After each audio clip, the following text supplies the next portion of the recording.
Olá, meu nome é Juliana Espinosa e eu estou aqui para falar da minha pesquisa sobre a pediatria moderna e as demandas irrefutáveis. Parece um título estranho, mas logo vai ficar mais claro. Bom, essa pesquisa, na verdade, ela veio de uma incomodação que eu tenho em relação à minha própria maternagem. Eu sou mãe de 2 crianças pequenas e eu me tornei mãe há 5 anos atrás. Então, faz 5 anos que eu sigo alguns profissionais da pediatria no Instagram e faz 5 anos que algumas questões, alguns pontos encontrados ali me incomodam. E, enfim, foi isso que acabou gerando toda a ideia da minha pesquisa, que ainda está em andamento. Bom, o que me incomoda, na verdade, nesses perfis, não é o fato do pediatra se colocar numa posição praticamente de celebridade, que é o que acontece muito atualmente. Isso eu acho que faz parte do sucesso e da boa produção de conteúdo que ele promove. O que me chama a atenção, na verdade, é a forma como alguns saberes médicos relacionados à pediatria moderna são passados para as mães. E eu digo mães porque esses saberes são direcionados para elas. Esses conteúdos são direcionados e falados com elas. Bom, essa forma com que determinados assuntos são tratados, determinados saberes médicos são tratados nesses perfis, acaba trazendo a sensação de que não é uma recomendação médica, de que é uma verdade absoluta, e como verdade deve ser seguida. E essas mães, essas pessoas que exercem a maternagem e que seguem esses pediatras, elas entram numa posição que torna difícil não tentar colocar na prática aquelas verdades. E quando não é possível colocar na prática, automaticamente gera uma culpa muito forte, muito pesada naquela mãe. E ao mesmo tempo, existe toda uma rede nesses perfis de comentários e de interações de mães que de alguma forma conseguem colocar na prática essas verdades, essas recomendações vestidas de verdades.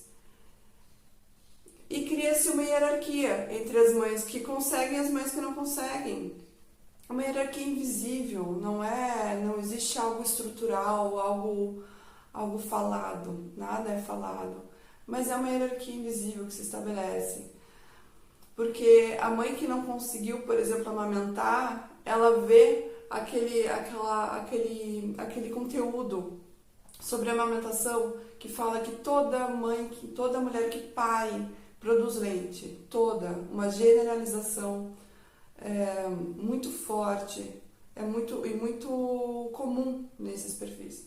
Toda a mulher que pare consegue amamentar. Isso é fato. Se você não conseguiu amamentar, você fez alguma coisa de errado. Ou você não estimulou o suficiente, ou talvez a sua alimentação não esteja adequada. De alguma maneira, a culpa é sua, a responsabilidade se volta para você. E aquela mãe que está vendo aquele post, está vendo essa informação trazida como uma verdade, uma generalização que deveria ser aplicada também a ela, mas não foi. E ela vê aquele multidão de comentários e de mães que amamentaram até 2, 3 anos os seus filhos. Ela fica, poxa, o que eu fiz de errado? O que eu fiz de errado? Com certeza eu fiz alguma coisa de errado. E ela não fez. Os corpos não são todos iguais.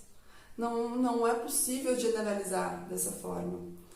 Então, essa maneira com que o conteúdo é criado e é comunicado nos perfis acaba criando uma estrutura hierárquica realmente, em que o profissional da pediatria se encontra no topo, porque ele se forma e se molda quase como um oráculo do saber médico.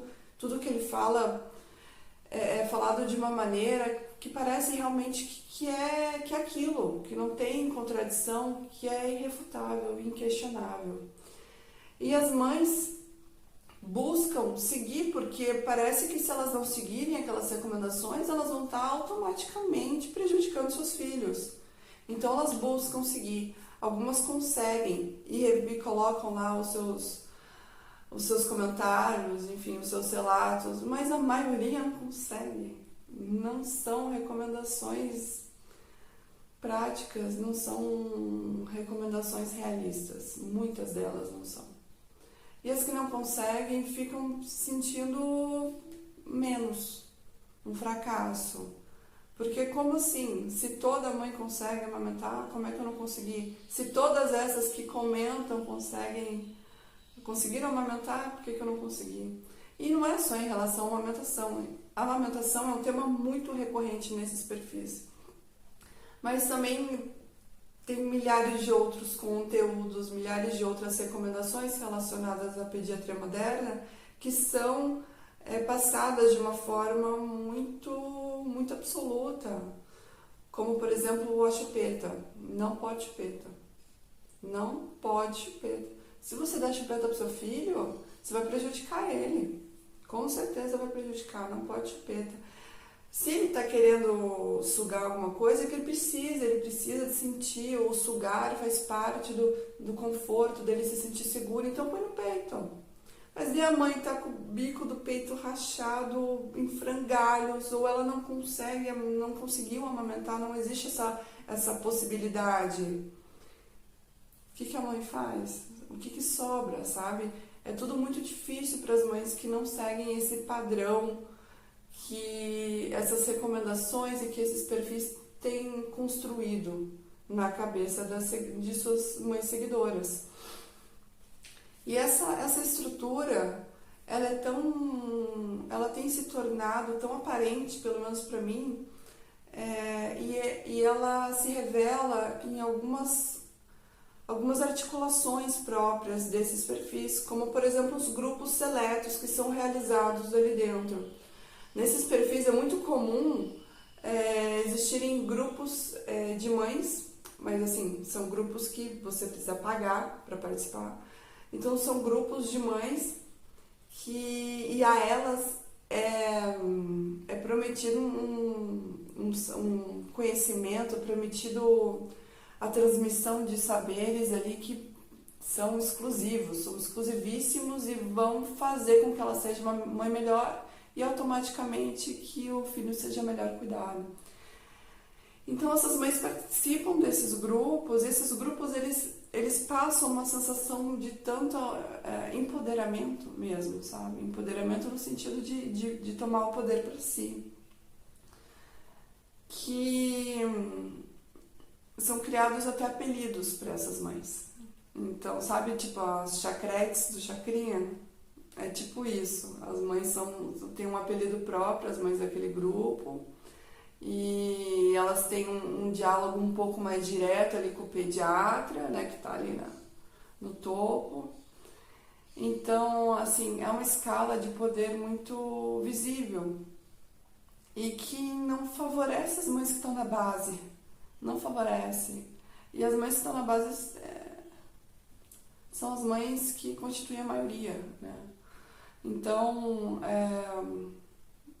não conseguir fazer cama compartilhada com seu filho, apesar do pediatra falar que tem que fazer cama compartilhada, se a cama compartilhada evita que o seu filho desenvolva depressão no futuro, porque traz toda nessa idade que precisa de segurança, de confiança, de desenvolvimento e tal, tem que ter cama compartilhada. Cama compartilhada não é uma realidade para todas as mães, para todas as famílias. Para mim é uma coisa horrorosa, por exemplo. A mãe não dorme bem. Eu não durmo bem. Não é possível, sabe? Para muitas que bom, mas não é bom para todas. E daí, se meu filho, por acaso, desenvolver uma depressão, no futuro algum problema ali, eu vou ficar, meu Deus, foi a cama compartilhada.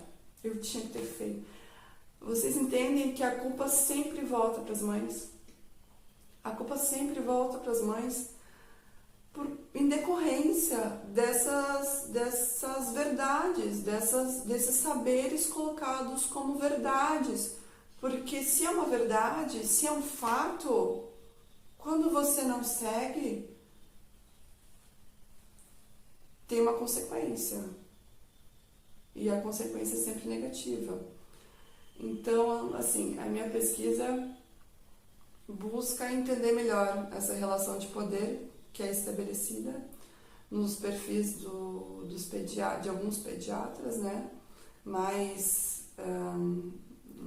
que se tornaram mais notórios, assim, que se tornaram, na verdade, praticamente celebridades ali do saber médico dessa área. E para entender essa estrutura, para entender os efeitos disso nas mães e no próprio exercício, na própria maternagem delas. E é isso.